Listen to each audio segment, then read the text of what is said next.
प्रधानमंत्री की बैठक 11:30 बजे होगी। प्रधानमंत्री नरेंद्र मोदी ने एक अहम बैठक बुलाई है आज सुबह 11:30 बजे। कोविड-19 संबंधित स्थिति पर एक महत्वपूर्ण बैठक की अध्यक्षता करने वाले हैं अब से कुछ ही देर में प्रधानमंत्री नरेंद्र मोदी।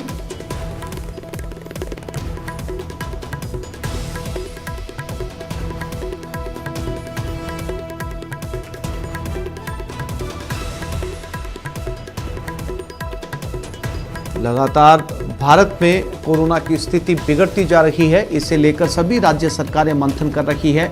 लॉकडाउन को लेकर लगातार चर्चाएं चल रही हैं। राजस्थान में भी लगातार जो है वो लॉकडाउन जैसी स्थिति बन रही है और इसी को ध्यान में रखते हुए, इसी को मद्देनजर रखते हुए देश के प्रधानमंत्री नरेंद्र मोदी ने कोरोना समीक्षा को लेकर एक महत्वपूर्ण बैठक बुलाई है। इस बैठक में तमाम वो लोग शामिल होने वाले हैं जो कोरोना की निगरानी इस समय कर रहे हैं।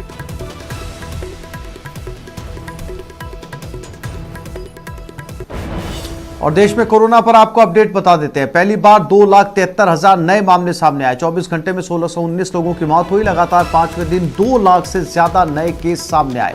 24 घंटे में 1,44,000 मरीज ठीक हुए। देश में कोरोना संक्रमण ने अब तक के सारे रिकॉर्ड ध्वस्त कर दिए। हर दिन पिछले दिन से ज्यादा नए कोरोना के मामले दर्ज हो रहे हैं। स्वास्थ्य मंत्रालय की ताजा रिपोर्ट के अनुसार पिछले 24 घंटों में 2,73,810 नए कोरोना केस सामने आए। 1619 लोगों की जान गई। हालांकि 1,44,178 लोग ठीक भी हुए। इससे पहले शनिवार को 2,61,500 नए केस सामने आए थे। महाराष्ट्र में रविवार को कोरोना वायरस संक्रमण के एक दिन में अब तक के सर्वाधिक 68,631 मामले सामने आए। वहीं 503 लोगों ने दम तोड़ा। देश में 16 जनवरी को कोरोना का टीका लगाए जाने के अभियान की शुरुआत हुई। 18 अप्रैल तक देश भर में 12,38,52,566 कोरोना डोज दिए जा चुके हैं। बीते दिन 12,30,000 टीके लगे। वैक्सीन की दूसरी खुराक देने का अभियान 13 फरवरी से शुरू हुआ। 1 अप्रैल से 45 साल से ऊपर से सभी लोगों को टीका लगाया जा रहा है।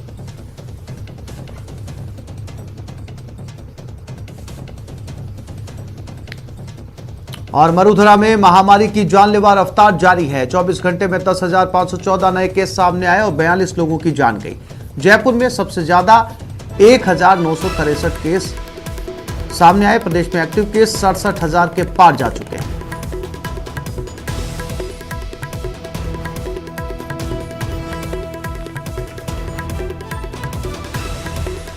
और 24 घंटे में जिलेवार कोरोना का हाल जान लेते हैं। जयपुर 1963 एक दिन में, जोधपुर 1695, कोटा 1,116, उदयपुर 1,001, अलवर 546, भीलवाड़ा 550, बीकानेर 330, अजमेर 350, बूंदी 350, डूंगरपुर 201।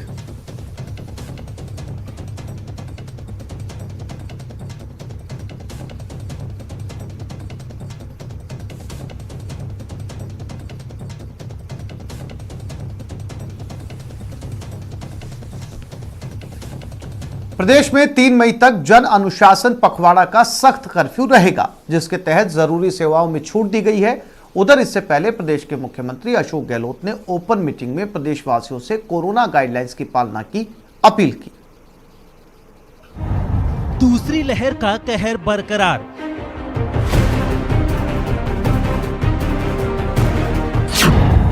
देश प्रदेश में हाहाकार।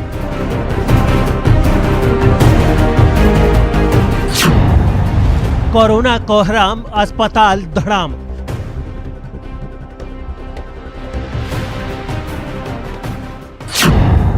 भर गए शमशान और कब्रिस्तान।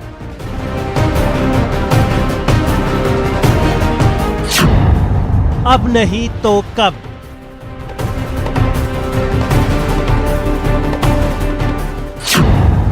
समझदारी दिखाइए, सुरक्षित रहिए। 3 मई तक मरुधरा में मिनी लॉकडाउन। कोरोना की ये भयावह हालत है। सच्चाई का सामना नहीं करेंगे तो हालात काबू नहीं कर पाएंगे। पिछली बार की तरह ही जनता सहयोग करे। इस बार भी जनता सहयोग करेगी। अगर बाहर निकलना पड़े तो बिना मास्क ना निकलें। जहां सख्ती हुई है वहां कोरोना कंट्रोल हुआ है। कोरोना बढ़ गया तो भारत सरकार भी ऑक्सीजन और दवा की आपूर्ति नहीं कर पाएगी।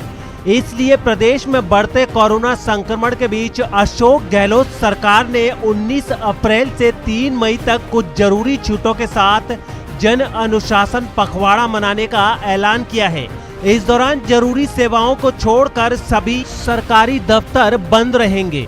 बाजार, मॉल और सिनेमा घर बंद रहेंगे। हालांकि पहले की तरह होम डिलीवरी के लिए छूट रहेगी। अब समझिए क्या क्या बंद रहेगा। बाजार, मॉल, शॉपिंग कॉम्प्लेक्स बंद रहेंगे। आवश्यक सेवाओं को छोड़ सभी सरकारी दफ्तर बंद रहेंगे। मॉल, सिनेमा घर, सभी धार्मिक स्थल बंद रहेंगे। सभी शिक्षण संस्थाएं, कोचिंग, लाइब्रेरी बंद रहेंगी। सामाजिक, राजनीतिक, धार्मिक समारोह पर पाबंदी रहेगी। मेला, जुलूस पर भी रोक लगी रहेगी। आवश्यक सेवाओं को छोड़कर सभी कार्यस्थल, बाजार बंद रहेंगे। हालांकि सीएम अशोक गहलोत ने मजदूरों का पलायन रोकने के लिए राज्य में कंस्ट्रक्शन वर्क जारी रखने का फैसला किया है। इंडस्ट्रीज को भी इस जन अनुशासन पखवाड़ा से छूट दी गई है। अब जानिए क्या क्या खुला रहेगा। आवश्यक सेवाओं से जुड़े सरकारी विभाग खुले रहेंगे। राज्य में आने वालों के लिए RT-PCR टेस्ट जरूरी होगा। फल, सब्जी, दूध की दुकानें शाम 5 बजे तक खुली रहेंगी। राशन की दुकानें बिना किसी अवकाश के खुली रहेंगी। ठेले वाली दुकानें शाम 7 बजे तक खुली रहेंगी। IT, बैंकिंग सेवाएं भी जारी रहेंगी। रेस्टोरेंट से रात 8 बजे तक होम डिलीवरी हो सकेगी। शादी समारोह में 50 लोगों की अनुमति होगी। अंतिम संस्कार में 20 लोगों की अनुमति होगी। रोजगार योजना के श्रमिकों के लिए भी छूट रहेगी। LPG, CNG से संबंधित खुदरा होलसेल आउटलेट की सेवाएं रात 8 बजे तक खुली रहेंगी। पेट्रोल पंप रात 8 बजे तक खुले रहेंगे। सीएम के निर्देश पर गृह विभाग ने सभी जिला कलेक्टरों और पुलिस प्रशासन को इस संबंध में जानकारी भेज दी है। एक बात और, राज्य सरकार की ओर से बनाए गए कोरोना वैक्सीनेशन सेंटर पर टीकाकरण का काम चालू रहेगा। लिहाजा 45 वर्ष से अधिक उम्र के लोगों को टीकाकरण स्थल पर जाने और वहां से आने की अनुमति रहेगी। इसी तरह कोविड-19 नियमों की पालना करते हुए मंडियों में फसल खरीद भी चालू रहेगी। कुल मिलाकर जीवन आवश्यक सेवाओं की अनुमति है। इसलिए जन अनुशासन पखवाड़ा में अपनी सहभागिता दर्ज कराइए।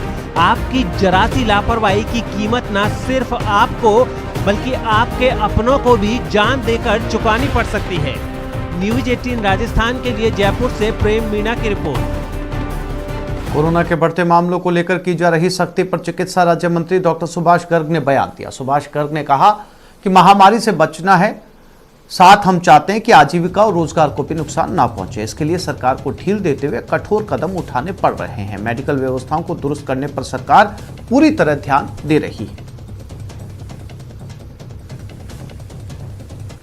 की तारीख में 9000 से ऊपर केसेस एक्टिव होके आ गए हैं, तो हमारे मुख्यमंत्री जी के लिए, हम सबके लिए बड़ी चिंता का विषय है। और इसी रूप में ये वीकेंड कर्फ्यू लगाया गया जो मंडे सुबह तक रहेगा। और इसमें जो एक्सपर्ट्स की राय आई है, कल भी जो मैराथन बैठक सीएम साहब ने ली, उसमें जो डॉक्टर्स की एक्सपर्ट राय और जिला प्रशासन के जो कलेक्टर्स हैं उनसे राय ली गई और लोगों से भी ली गई, सबका ये निकल के आ रहा है निष्कर्ष कि कठोर निर्णयों की ज़रूरत है। ढील जो है अगर दी गई तो ये कोई भी विकराल रूप जो है ले सकता है कोरोना, और ले रहा है। और झुंझुनू में कोरोना का फिर से विस्फोट हुआ। 99 पॉजिटिव मामले सामने आए। नए मरीज मिलने से प्रशासन में हड़कंप मचा हुआ। पिछले 18 दिनों में 446 पॉजिटिव केस झुंझुनू में मिल चुके हैं।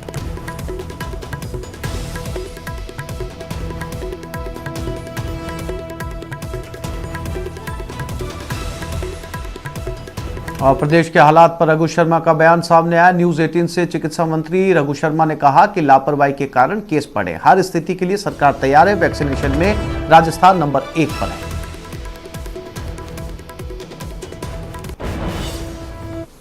में हमारे साथ में बातचीत के लिए मौजूद है चिकित्सा मंत्री डॉक्टर रघु शर्मा जी। सर, मैं आपसे जानना चाहूंगा कि इस पखवाड़े को किस रूप में जनता की सहभागिता के साथ में मनाया जा सकता है?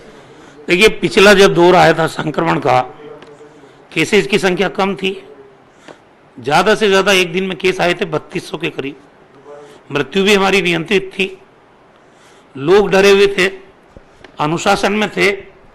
अब संक्रमण खतरनाक है और मृत्यु ज़्यादा हो रही है। परसों हमारे 9046 केस एक दिन में आए, मृत्यु 37 लोगों की हुई। कल हमारे 10,262 केस आए, मृत्यु 42 लोगों की हुई। मतलब मार्च के महीने में टोटल 31 लोगों की मृत्यु हुई और ये 17-18 अप्रैल आते आते 131 लोगों की मृत्यु हो गई। जवान लोग मर रहे हैं। पहले जवान लोग इन्फेक्टेड नहीं हो रहे थे, पहले ग्रामीण क्षेत्र हमारे बचे हुए थे। आज 30% गाँव में भी ये संक्रमण फैल चुका है और ये इतना खतरनाक वायरस है जो दूसरा दौर आया है स्ट्रेन का। एक व्यक्ति एक सप्ताह में 125 लोगों को संक्रमित कर सकता है। वो जिस ढंग से राजस्थान में 1500 एक्टिव केस रह गए थे, 16 फरवरी को 60 पॉजिटिव केस थे सिर्फ, वो पॉजिटिव केसेस की संख्या 10,000 पार कर गई और हमारे एक्टिव केस बढ़ गए 67,000। हमने एक साल में शानदार इंफ्रास्ट्रक्चर डेवलप किया है। वेंटिलेटर्स हमारे पास पर्याप्त हैं, हमारे पास आईसीयू की फैसिलिटी पर्याप्त डेवलप है, आईसीयू बेड भी हमारे पास है, सेंट्रलाइज ऑक्सीजन सिस्टम हमारे पास है, ऑक्सीजन सपोर्टेड बेड है, सामान्य बेड है। क्वारंटीन फैसिलिटीज के लिए 1 लाख बेड हमने तैयार किए। हम रेमडेसिविर और टोसिलीजुमेब निःशुल्क दे रहे हैं, 40-40 हज़ार के इंजेक्शन है। हम प्लाज्मा थेरेपी दे रहे हैं करीब 12 जगह, 9 जगह सरकारी और 3 प्राइवेट में। जिस तरह से RUHS में बेड फुल हो गए हैं तो एक बड़ी चिंता बढ़ गई है। किस रूप में इसे देखा जा रहा है? सरकार किस तरह से गंभीरता इस पर बरत रही है और साथ ही में दूसरे और कौन से हॉस्पिटल है जिन्हें कि कोविड सेंटर के रूप में वापस डेवलप किया जाए? देखिए, RUHS के पास में ही स्पाइनल का एक 100 बेडेड अस्पताल हम डेवलप कर रहे हैं। उसके बाद हमने जयपुरिया अस्पताल को डेडिकेटेड कोविड हॉस्पिटल के रूप में डिक्लेयर कर दिया है। छोटी सी चूक हो सकती है जानलेवा। टीका है आया पर नहीं है कोई दवा। 2 गज की दूरी, मास्क है जरूरी। सावधान रहें, सुरक्षित रहें। यहाँ एक छोटे से ब्रेक के लिए रुक रहे हैं, जल्द लौटते हैं।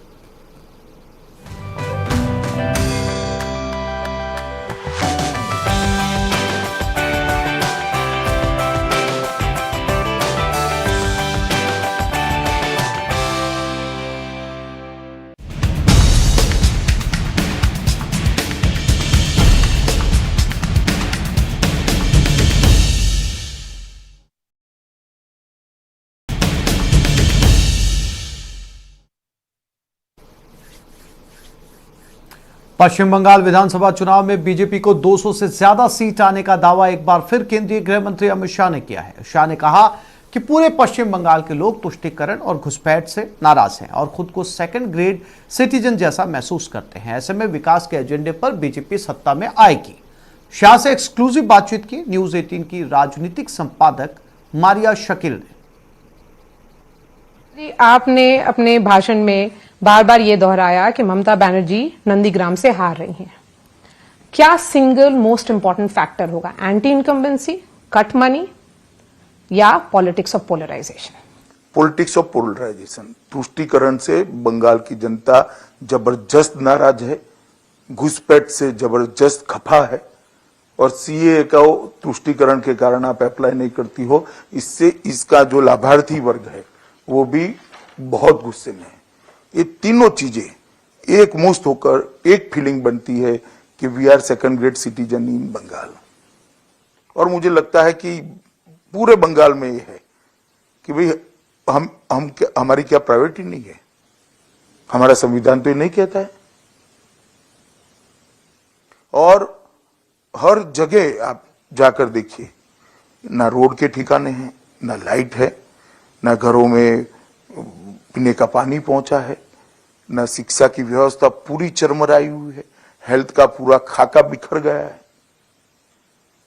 विकास की दृष्टि से भी कुछ नहीं हुआ है और ममता जी को जो मैंडेट मिला था, ये 3 दशक के कम्युनिस्टों के विफल शासन के अगेंस्ट मैंडेट मिला था कि आप इसको सुधारिए। बंगाल बहुत बड़ा स्टेट है, बहुत डाइवर्स है। जो इश्यूज नॉर्थ बंगाल के हैं वो झारग्राम में अलग हैं। जैसे आप जंगल महल के ट्राइबल्स का इशू डिफरेंट है, एस्पिरेशंस ऑफ गोरखास डिफरेंट है। इतने कॉन्फ्लिक्टिंग एस्पिरेशंस को कैसे आप मर्ज करिएगा और कैसे एड्रेस करिएगा? मगर ये सब सेकंड ग्रेड सिटीजन की फीलिंग लेकर बैठे। एक इश्यू कॉमन है कि we are second grade citizen. Appeasement की पॉलिटिक्स ने हमें सेकंड ग्रेड सिटीजन बनाया है। और दूसरा इश्यू कॉमन है कि कोई भी जगह डेवलपमेंट नहीं पहुंचा है। सर, ये भी कहा जा रहा है, तृणमूल कांग्रेस क्लेम कर रही है कि आप जो आगे वाली जो सीटें आ रही हैं उसमें आप स्ट्रांग नहीं हैं। आप मैक्सिमम जो पहुंच पाइएगा 100, उससे ज्यादा नहीं हो पाएगा। चले, अब ये तो मैं उनको नहीं समझा सकता। कल कोई व्हाट्सएप आएगा, राह देखिए, हमें शायद 100 के भी नीचे डाल दे। परंतु मैं आपको बताता हूं, सारे इनके आकलन गलत होंगे। हम 200 से ज्यादा सीटों के साथ यहां पर सरकार बनाने जा रहे हैं।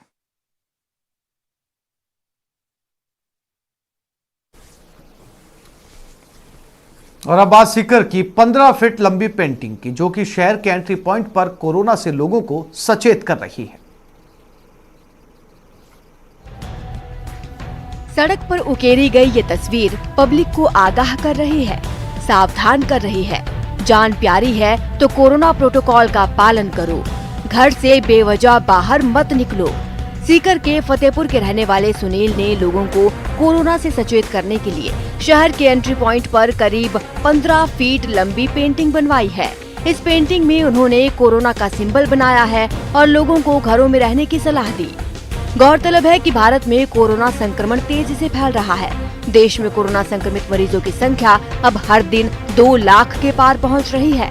एक बार फिर इस बात को लेकर चर्चा जोरों पर है कि आखिर कोरोना की दूसरी लहर कब शांत होगी और कब कोरोना संक्रमित मरीजों की संख्या में कमी आएगी। एक रिसर्च के मुताबिक कोरोना वायरस की दूसरी लहर 100 दिनों तक रह सकती है और इस तरह की लहरें 70% आबादी का टीकाकरण होने और हर्ड इम्यूनिटी हासिल करने तक आती रहेंगी। लेकिन जब तक ऐसा नहीं होता तब तक कोरोना से बचाव के लिए सावधानी ही इकलौता उपाय है। सुनील का ये संदेश इसलिए भी अहम है क्योंकि सुनील के परिवार और रिश्तेदारी के 7 लोग कोरोना से जान गंवा चुके हैं। घर में रहिए, सुरक्षित रहिए। कोरोना की दूसरी लहर के लिए जरूरी है, जब तक कोई बेहद जरूरी काम ना हो घर से बाहर मत निकलिए। राजस्थान पुलिस ने लोगों से अपील की है बड़े ही रचनात्मक तरीके से। न्यूज़ 18 राजस्थान भी आपसे यही अपील कर रहा है, घर से मत निकल, घर से निकल मत।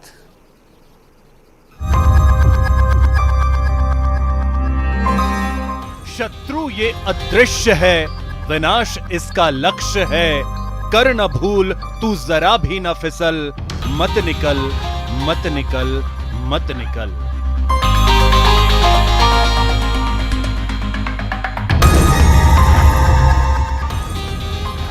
हिला रखा है विश्व को, रुला रखा है विश्व को।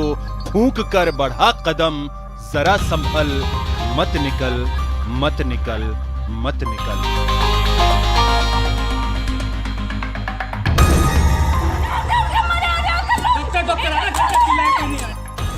उठा जो एक गलत कदम, कितनों का घुटेगा दम। तेरी जरा सी भूल से देश जाएगा दहल। मत निकल, मत निकल, मत निकल।